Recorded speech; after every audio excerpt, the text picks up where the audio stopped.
আমার আল্লাহ যেহেতু আমাকে বিশেষ একটা পাওয়ার দিয়েছে, আল্লাহর নবী বলেন হাশরের ময়দানে যতক্ষণ পর্যন্ত আমার একটা উম্মত জাহান্নামে থাকবে, আমি নবী ততক্ষণ পর্যন্ত খুশি হব না। সুবহানাল্লাহ। তাহলে আল্লাহর নবীর উম্মতের জন্য কত মায়া, উম্মতের জন্য কত দয়া, উম্মতের জন্য কত ভালোবাসা। আল্লাহর নবীর মুহাব্বত, আল্লাহর নবীর ভালোবাসা উম্মতের প্রতি যেমন আছে, উম্মতকেও আল্লাহর নবীর প্রতি ভালোবাসা দেখাইতে হবে। এমন ভালোবাসা দেখানো যাবে না যেই ভালোবাসা বেদাত, যেই ভালোবাসা করলে শিরিক হয়ে যায়। আল্লাহর নবী বলেছেন ভালোবাসার মাপকাঠি আল্লাহর নবী নিজেই দিয়েছেন। আল্লাহর নবীকে যদি ভালোবাসতে চাও, মান আহাব্বা সুন্নতি ফাকাদ আহাব্বানি ওয়া মান আহাব্বানি কানা মাই ফিল জান্নাহ। আল্লাহর নবী বলেন তোমরা যদি আমাকে ভালোবাসতে চাও তাহলে আমার সুন্নতকে ভালোবাসো। মান আহাব্বা সুন্নতি, যে আমার সুন্নতকে ভালোবাসলো সে যেন আমি নবীকে ভালোবাসলো। আর যে নবীকে ভালোবাসবে, নবীর সঙ্গে হাশরের ময়দানে ব্যক্তিরা জান্নাতে যাবে। বলি সুবহানাল্লাহ। আল্লাহর নবীর ভালোবাসার জন্য অনেকেই বেয়াদবি করে, আল্লাহর নবীকে বাইতুল্লাহ, আল্লাহর নবীকে মদিনা থেকে এলাকায় নিয়ে আসে, দরুদ শরীফ পড়লে নবী চলে আসে। এই জন্য একদল মানুষ দাঁড়ায় যায় কিয়াম লইয়া ব্যস্ত, আছে না নাই? আসসালামু আলাইকুম ওয়া রাহমাতুল্লাহি ওয়া বারাকাতুহু।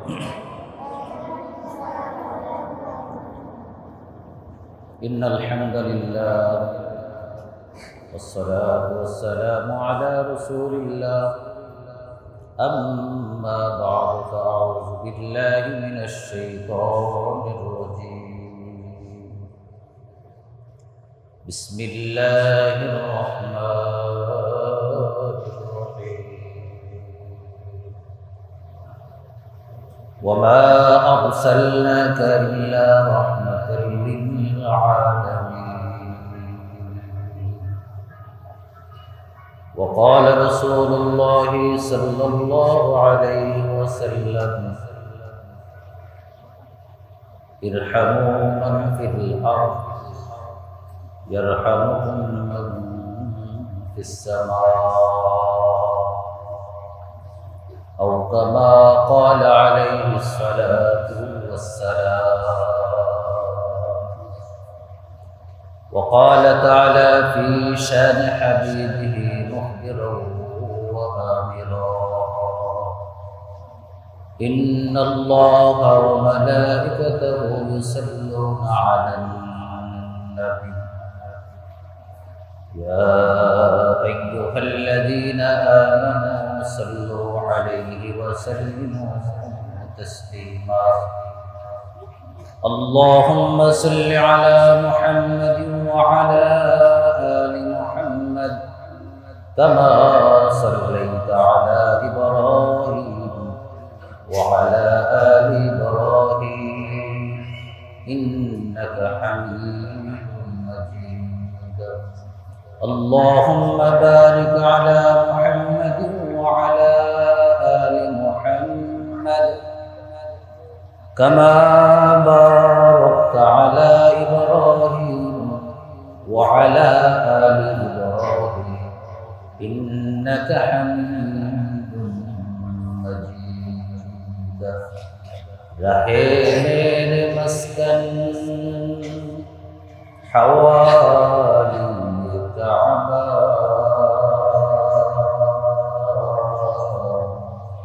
بنے میرے مدفن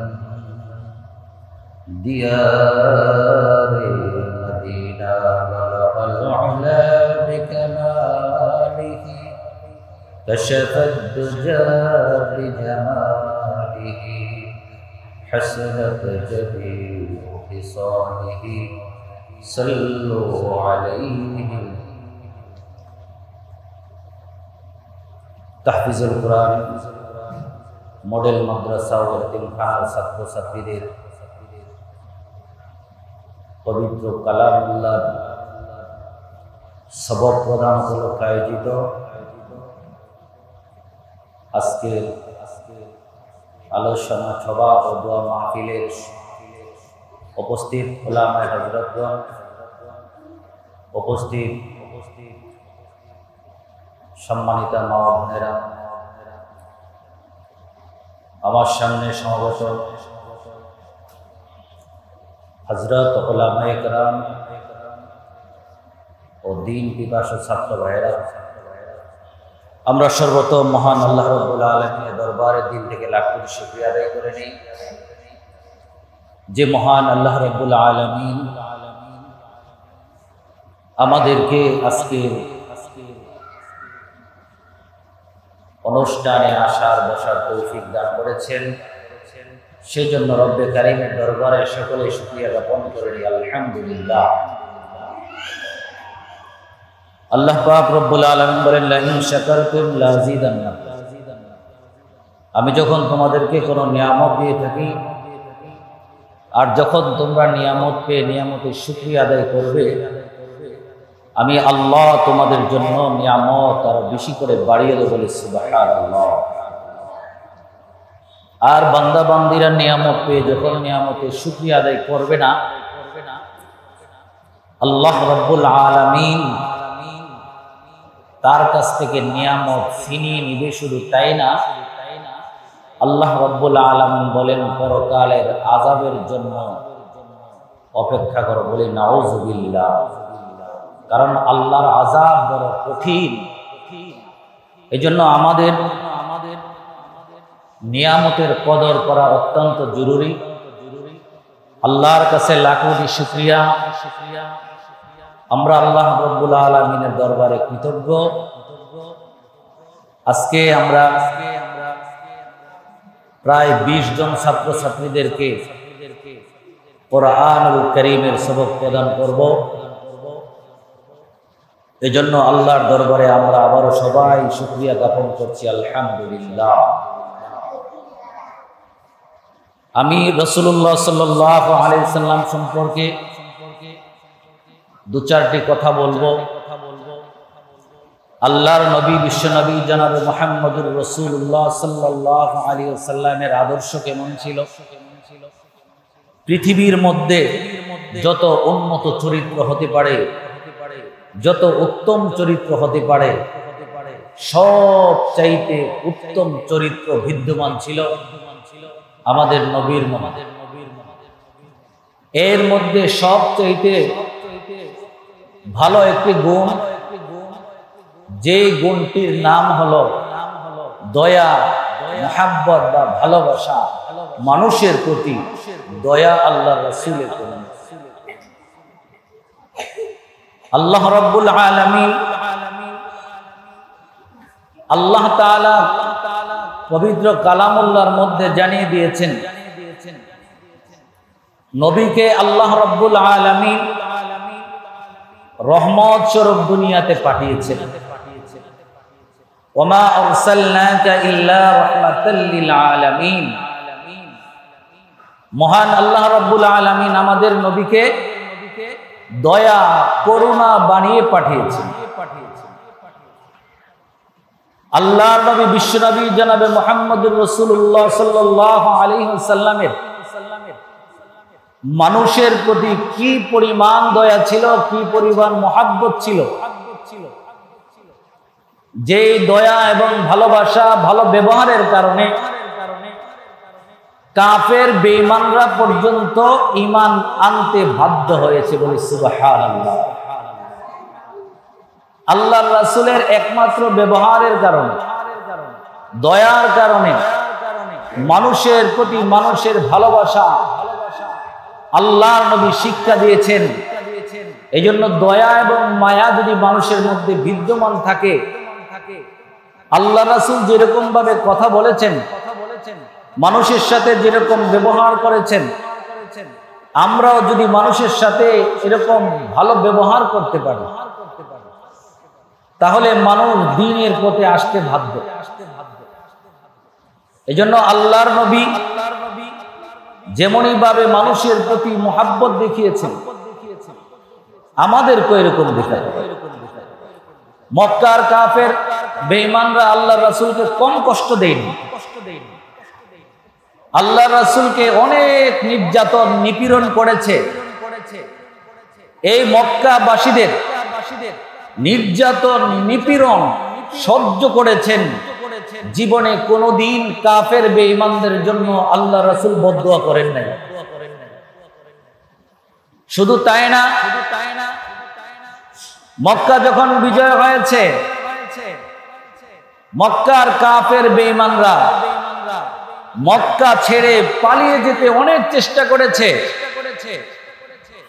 আল্লাহর নবী বিশ্ব নবী কাবা প্রান্তরে লিখে দিয়েছেন, লা তাসরিবা আলাইকুমুল ইয়াউম। হে কাফের বেঈমানেরা, তোমরা আমার উপর যতই নির্যাতন নিপীড়ন করো না কেন, আজকে মক্কা বিজয় হয়েছে, এই জন্য তোমরা মনে করেছো মুহাম্মদ এবং মুহাম্মদের অনুসারীরা প্রতিশোধ গ্রহণ করবে। আল্লাহর নবী বলেন, লা তাসরিবা আলাইকুমুল ইয়াউম। আজকের দিনে তোমাদের কারো উপর কোনো প্রতিশোধ নেওয়া হবে না। তোমরা চিন্তা করিও না, তোমরা পেরেশানিত হইও না, তোমরা সকলেই মক্কার মধ্যে নিশ্চিন্তে বসবাস করতে পারো, কোনো ধরনের কোনো সমস্যা হবে না। আল্লাহর নবী যদি ইচ্ছা করতেন কাফের বেঈমানদের পক্ষে না, কাফের বেঈমানদের বিরোধিতা করে তাদের উপর নির্যাতন করতে পারতেন, তাদের উপর তাদের প্রতিশোধ দিতে পারতেন। কিন্তু আল্লাহর নবীর দয়া, আল্লাহর নবীর ভালোবাসা, এই জন্য আল্লাহর নবী মানুষের প্রতি এরকম উত্তম আচরণ করেছেন। উত্তম আচরণ করার কারণে আল্লাহর নবীর আখলাক দেখে, আল্লাহর নবীর চরিত্র দেখে কাফের বেঈমানেরা দলে দলে ইসলাম ধর্ম গ্রহণ করেছে বলে সুবহানাল্লাহ। আল্লাহর নবী বিশ্ব নবী এই মক্কাবাসীরা আল্লাহর নবীর উপর অনেক নির্যাতন করেছে। আল্লাহর নবী যখন মক্কা ছেড়ে যখন চলে যাচ্ছিল, এই অবস্থার মধ্যে আল্লাহর নবী বিশ্ব নবী বলে, ও কাফের বেঈমানেরা, তোমরা যদি আমাকে মক্কা থেকে বাহির করে না দিতে, তাহলে আমি মক্কা ছেড়ে কোনোদিন যাইতাম না। বাইতুল্লাহর দিকে তাকায় তাকায় তিনি কান্না করতেছে আর বলতেছে, ও বাইতুল্লাহ, তোমাকে ছেড়ে যেতে আমার ইচ্ছা হচ্ছে না, কিন্তু আমার কওমেরা আমাকে মক্কার মধ্যে থাকতে দিচ্ছে না। আল্লাহর নবী বিশ্ব নবী বলেন, যদি তারা আমাকে তাড়িয়ে না দিত, তাহলে আমি জীবনে কোনোদিন মক্কা ছেড়ে মদিনায় আমি যাইতাম না। আল্লাহর নবী বিশ্ব নবীকে এত নির্যাতন নিপীড়ন করার পরেও আল্লাহর নবী কোনোদিন প্রতিশোধ গ্রহণ করেন নাই। আল্লাহর নবী বিশ্ব নবী জনাবে মুহাম্মদুর রাসূলুল্লাহ সাল্লাল্লাহু আলাইহি ওয়াসাল্লাম চিন্তা করলেন, মক্কার কাফের বেঈমানদেরকে দাওয়াত দেওয়ার পর তারা দাওয়াত গ্রহণ করতেছে না, দেখি তায়েফের মধ্যে যাইয়া তায়েফবাসীদেরকে দাওয়াত দিলে তারা দাওয়াত গ্রহণ করে কিনা। আল্লাহর নবীর দুধমার বাড়ি ছিল তায়েফের মধ্যে। এজন্য আল্লাহর নবী চিন্তা করলেন, ওইখানে গেলে যদি মানুষকে দাওয়াত দেয়, তাহলে তারা দাওয়াত গ্রহণ করতে পারে, কালিমা গ্রহণ করতে পারে, ইসলামের ছায়াতলে তারা আসতে পারে।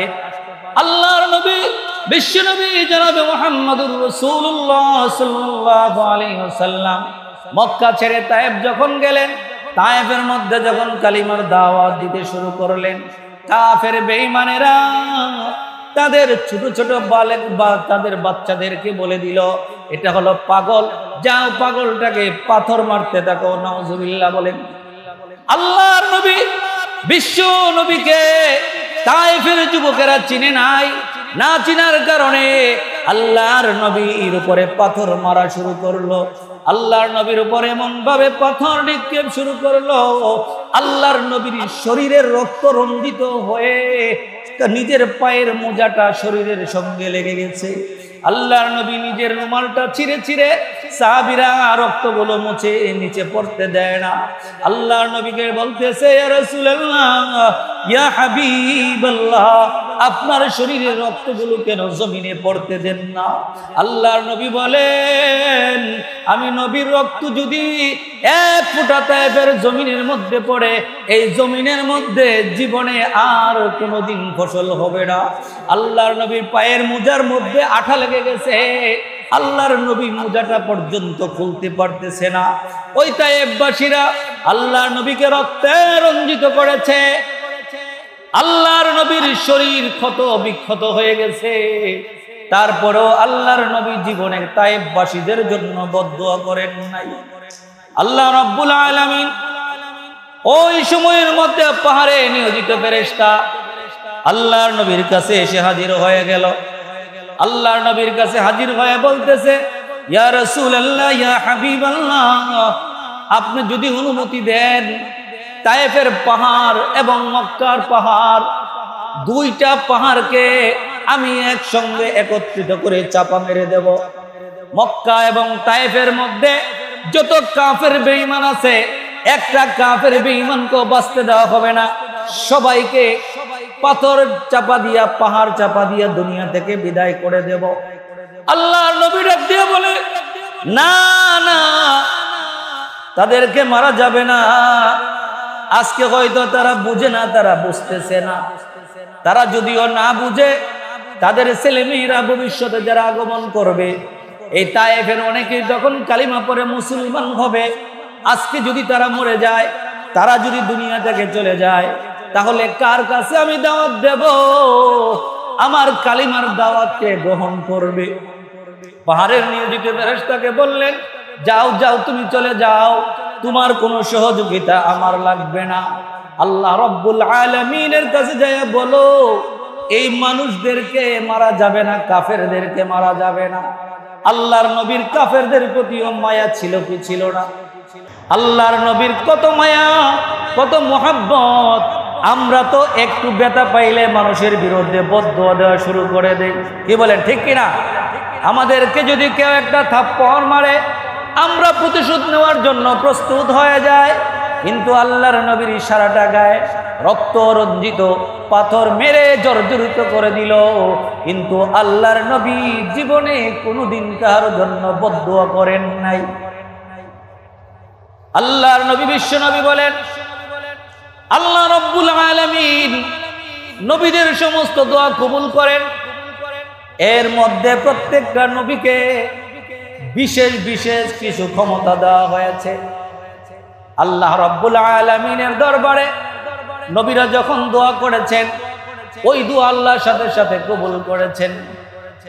আল্লাহর নবীরা অনেকে তাদের উম্মতের ব্যাপারে বলেছে, রব্বি লা তাযার আলাল আরদি মিনাল কাফিরিনা দাইয়ারা। আল্লাহ রাব্বুল আলামিনকে নূহ পয়গম্বর বলেছিল, আল্লাহ কাফিরের একটা বাচ্চাও দুনিয়াতে জীবিত রাখবে না, সব মেরে দাও। দোয়া করার সাথে সাথে সব মানুষকে, কাফের বেঈমানদেরকে আল্লাহ তুফান দিয়া, সাইলাব দিয়া সবাইকে মেরে ফেলেছে। আল্লাহর নবী বিশ্ব নবী বলেন, আল্লাহ আমাকেও একটা ক্ষমতা দিয়েছেন, আমার ক্ষমতাটা আমি আমার উম্মতের জন্য ব্যবহার করব। কিন্তু এই দোয়াটা আমি দুনিয়াতে করব না, আমার উম্মতের জন্য হাসরের ময়দানে দোয়া করব। এই জন্য দুনিয়াতে আমি আমার বিশেষ পাওয়ারটা ব্যবহার করব না, আমার বিশেষ পাওয়ারটা হাসরের ময়দানে আমি ব্যবহার করব। আল্লাহ রাব্বুল আলামিন বলে দিয়েছিলেন, কোরআনের মধ্যে আল্লাহ বলে দিয়েছেন, ওয়ালা সাউফা ইউতিকা রাব্বুকা ফাতারদা। আল্লাহ রাব্বুল আলামিন বলেছেন, হে নবী, আমি আল্লাহ তোমাকে নাখুশ করব না, তোমাকে খুশি করব। তুমি যতক্ষণ পর্যন্ত খুশি না হবে, আমি আল্লাহ এতক্ষণ পর্যন্ত তোমার কথাগুলো আমি শুনতেই থাকবো, শুনতেই থাকবো। বলি না সুবহানাল্লাহ। হাসরের ময়দানে আল্লাহর নবী বিশ্ব নবী সিজদার মধ্যে পড়ে যাবে, সিজদায় পড়ে পড়ে উম্মতের জন্য কাঁদবেন। আল্লাহ তাআলা বলবেন ইরফা রাসাকা সাল তুতা ওয়াশফা তুশফা, হে নবী মাথা উঠান, আর আপনাকে কাঁদতে হবে না, আপনি মাথা উঠান, আপনি সাল তুতা ওয়াশফা তুশফা, আপনি আমার কাছে সুপারিশ করেন, আমি আল্লাহ আপনার সুপারিশকে কবুল করব বলে সুবহানাল্লাহ। এগুলো করা বেদাত, এগুলো করা যাবে না। আল্লাহর নবীর শানে দুরূদ তুমি বসে পড়ো গুনাহ নাই, দাঁড়ায়া পড়ো গুনাহ নাই, শুয়া পড়ো গুনাহ নাই, উযু কইরা পড়ো গুনাহ নাই, উযু ছাড়া পড়ো গুনাহ নাই, যে কোনো অবস্থাতে নবীর উপর দুরূদ পড়া যায়। নবীর উপর দরুদ পড়ার সাথে সাথে আল্লাহর নবী বলেন আল্লাহ তাআলা এমন ফেরেশতা তৈরি করে দিয়েছেন, যেই ফেরেশতা সারা জগতের মধ্যে ভ্রমণ করতে থাকে, তোমাদের দুরূদগুলো শুনে তোমাদের নিজের নাম ঠিকানা সহ আমি নবীর কাছে তোমার সালামটা পৌঁছে দেই বলে সুবহানাল্লাহ। তাইলে আল্লাহর নবী সালাম নিতে আসে না, দরুদ নিতে আসে না, নবীর কাছে দরুদ পৌঁছে দেওয়া হয় ফেরেশতাদের মাধ্যমে। তাহলে আমি যে কথাটা বলতেছিলাম, আল্লাহর নবীর মানুষের প্রতি মানুষের যে দয়া, যে মোহাব্বত, যে ভালোবাসা ছিল, আমাদের এরকম থাকা দরকার আছে না? তাহলে আমরা একে অপরের সঙ্গে অনার্থক ঝগড়া ফাসাদ মারামারি কাটাকাটি এগুলো হইতো না। কি বলেন ঠিক কিনা? এলে এগুলো দরকার। এজন্য আল্লাহ তাআলা যা বলেই দিয়েছেন ইরহামু মান ফিল আরদ ইয়ারহামুকুম মান ফিস সামা, আল্লাহ তাআলা জানিয়ে দেন আমার সৃষ্টির উপর তোমরা দয়া করো, রহম করো, আকাশওয়ালা তোমাদের উপর রহম করবে। তোমরা যদি দুনিয়ার মানুষের সাথে ভালো ব্যবহার করো, মানুষের প্রতি দয়া করো, আল্লাহ তাআলা তোমাদের প্রতি দয়া করবেন। একটা জীবজন্তুর উপর যদি তুমি দয়া করো, আল্লাহ তোমার উপর দয়া করবে। তাহলে মানুষের উপর শুধু দয়া করলে সওয়াব হবে এমন না, প্রাণীকেও মহব্বত করলে সওয়াব আছে। একটা প্রাণী শীতের দিন শীতে কাঁপতেছে, আপনি যদি এই প্রাণীটাকে একটা গায়ের মধ্যে কোনো কিছু দিয়ে গরম করে দেন, সওয়াব পাবেন। আল্লাহর নবী হাদিস শরীফের মধ্যে বলেন, একজন বেশ্যা মহিলা যিনি সদা সর্বদা অন্যায় কাজ করত, শীতের দিনে একটা বিড়াল এইভাবে পানিতে পড়ে বিড়ালটা থরথর করে কাঁপতেছে, কান্না করতেছে। আল্লাহর নবী বলেন, ওই খারাপ মহিলাটা এই বিড়ালটাকে গরম কাপড় দিয়া, এটাকে গরম কাপড় গায়ে দিয়া তার ঠান্ডা দূর করে দিল। আল্লাহর নবী বলেন, এই বিড়ালের উপর দয়া করার কারণে আল্লাহ তাআলা তার জীবনের সব গুনাহ মাফ করে দিয়েছে। ঠিক এরকম ভাবে আরেকটা মহিলা বিড়ালকে আটকে রেখেছে, তার খাবার দাবার দেয় না, পানি পান করতে দিল না, না দেওয়ার কারণে, বিড়ালের উপর অত্যাচার করার কারণে আল্লাহর নবী বলেন ওই ভালো মহিলাটা তার সব আমল ঠিক আছে, নামাজ রোজা সব ঠিক আছে, কিন্তু প্রাণীর সাথে খারাপ ব্যবহার করার কারণে আল্লাহ তাআলা ওই মহিলাটাকে জাহান্নামে দিয়েছে। নাউজুবিল্লাহ বলি না? তাহলে বিড়ালের উপরও যদি কেউ দয়া করে সওয়াব আছে না নাই? সওয়াব আছে না নাই? সওয়াব আছে। আল্লামা তাকি উসমানী সাহেব তার কিতাবের মধ্যে লিখেছেন, একজন মুহাদ্দিস সাহেব মারা যাওয়ার পর তার বন্ধু স্বপ্নে দেখলেন। এক বন্ধু আর এক বন্ধুকে স্বপ্নে দেখার পর মুহাদ্দিস সাহেব যিনি হাদিস পড়াইতেন এবং হাদিস লিখতেন, এক বন্ধু আর এক বন্ধুকে বলতেছে, তুমি তো দুনিয়া থেকে চলে গেছো, মারা গিয়েছো, আল্লাহ তোমার সাথে কেমন ব্যবহার করেছে? মুহাদ্দিস সাহেব ডাক দিয়ে বলেন, জীবনে কত হাদিস লিখলাম, জীবনে কত হাদিস পড়াইলাম, জীবনে কত ইবাদত বন্দেগী করলাম, কোন ইবাদত বন্দেগী আমার কাজে আসলো না, হাদিস পড়ানো আমার কাজে আসলো না, হাদিস লেখাও আমার কাজে আসলো না। কিন্তু আমি একদিন হাদিস লেখার সময়, আমি যখন হাদিস লিখতেছিলাম, ওই সময়ে আমার কলমের মাথার মধ্যে একটা মাছি বসছিল। মাছিটা বসার কারণে আমি মাছিকে কালি পান করার জন্য একটু সুযোগ দান করেছিলাম, মাছিটা যাতে ওই কালি পান করে তার কলিজাটা ঠান্ডা করতে পারে।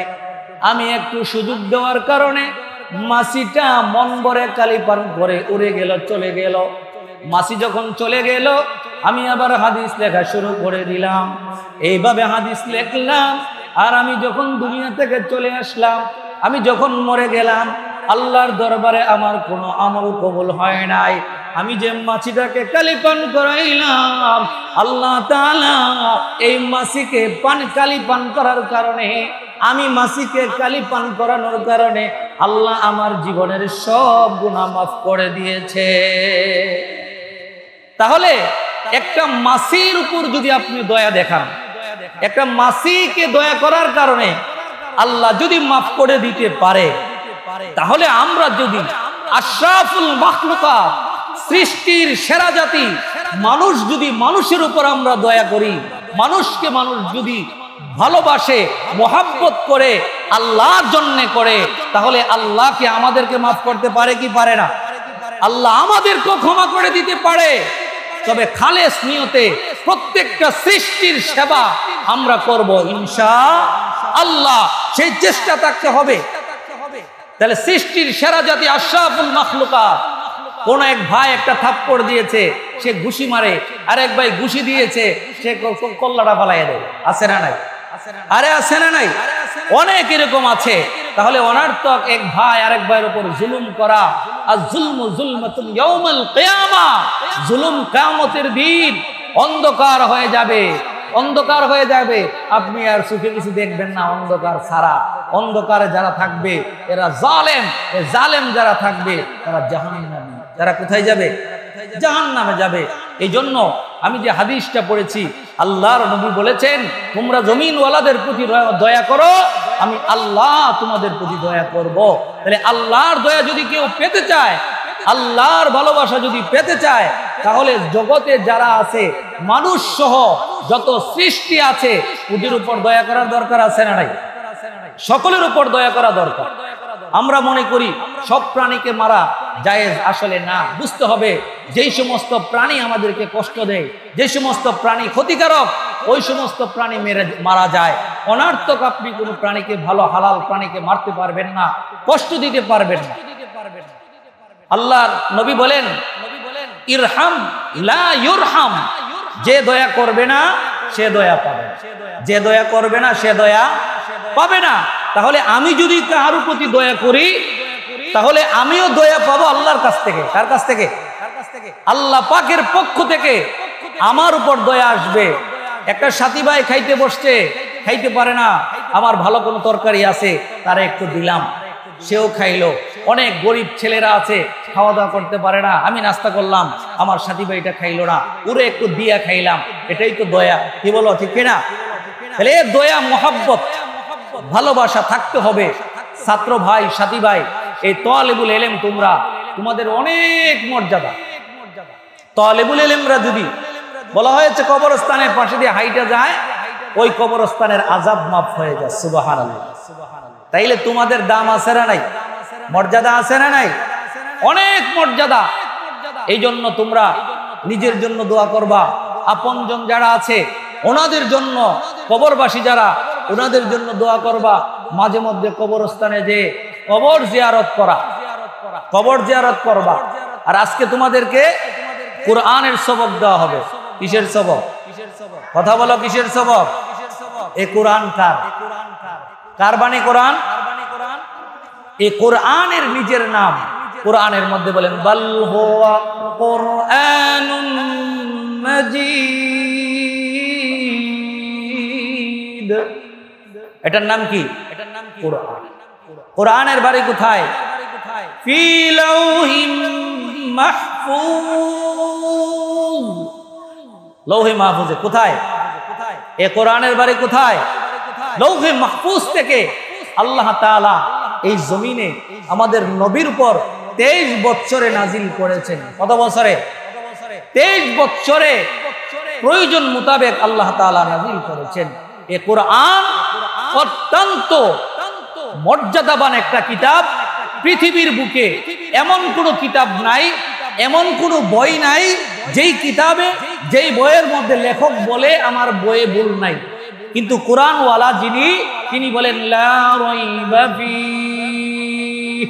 আমার এমন একটা গ্রন্থ যার নাম আল কোরআন, লা রাইবা ফীহ, আমি আল্লাহ এমন একটি কোরআন নাজিল করেছি যার মধ্যে বলতে দূরের কথা, আমি আমার আল্লাহ বলেন লা রাইবা ফি, এই কোরআনের মধ্যে কোনো ধরনের ভুল নাই, কোরআনে কোনো ভুল নাই। হুদাল্লিল মুত্তাকিন, আল্লাহ রাব্বুল আলামিন হুদাল্লিল মুত্তাকিন, মুত্তাকিনদের জন্য কোরআন হলো হেদায়েত। কি বলো ঠিক কিনা? আল্লাহ রাব্বুল আলামিন এই কোরআন নাজিল করেছেন মুত্তাকিদের জন্য, পরহেজগারদের জন্য। কি বলেন ঠিক কিনা?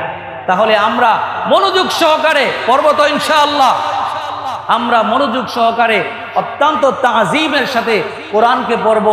ওযু ছাড়া বেউযু কোরআন ধরব না, নাপাক অবস্থায় কোরআন ধরব না, উযু করে পবিত্র অবস্থায় আমরা কোরআন শরীফ ধরব, পড়ব। এবং কোরআন যখন আমাদের সামনে থাকবে আমরা ডানে বামে এদিক সেদিক তাকাবো না, অত্যন্ত গুরুত্বের সাথে মনোযোগ দিয়ে কোরআনের প্রতি মহাব্বত তৈরি করে পড়তে হবে, কোরআনের সাথে মহাব্বত করতে হবে। এই যে সানাউল্লাহ পানিপতি রহমতুল্লাহ আলাইহির একটা ঘটনা আমি প্রায় সময় বলি, সংক্ষিপ্ত বলে শেষ করে দিচ্ছি। বাজারের মধ্যে কোরআন বেচতে নিয়েছেন। কোথায়? বাজারে। সানাউল্লাহ পানিপতি বাজারে যাওয়ার পর গামছা বিক্রি করতেন তিনি জীবনে, গামছা বিক্রি করে কোরআন কেনার টাকাও নাই। কোরআন কেনার যখন টাকা নাই, অল্প টাকা হয়েছে, কোরআন বিক্রেতাকে বলতেছে একটা কোরআন আমার জন্য রাখো, বাড়িতে আমার গামছা আরো আছে, ওইগুলো বিক্রি করে আমি কোরআনটা নেব। সানাউল্লাহ পানিপতি কোরআন শরীফ কিনলেন, কোরআন শরীফ কিনে বাড়িতে নিয়ে গেলেন। বাড়িতে নিয়ে সানাউল্লাহ পানিপতি কোরআনের আয়াত তো পড়তে পারে না, পড়তে পারে না, তিনি কোরআনের আয়াতে আঙ্গুল লাগালেন। আমার আল্লাহ যা বলেছেন সত্য বলেছেন, আমার আল্লাহ যা বলেছেন সত্য বলেছেন। সানাউল্লাহ পানিপতি এইভাবে পুরা কোরআনকে প্রথম থেকে শেষ পর্যন্ত খতম করে, বারবার কোরআনকে খতম করে, বারবার কোরআনকে খতম করে, খতম করতে করতে হঠাৎ আল্লাহ রব্বুল আলামিন তাকে ইলম দান করে দিলেন। আল্লাহ ইলমে বাতিনি তাকে আল্লাহ রব্বুল আলামিন দান করে দিলেন, অন্তরের চোখ আল্লাহ খুলে দিলেন।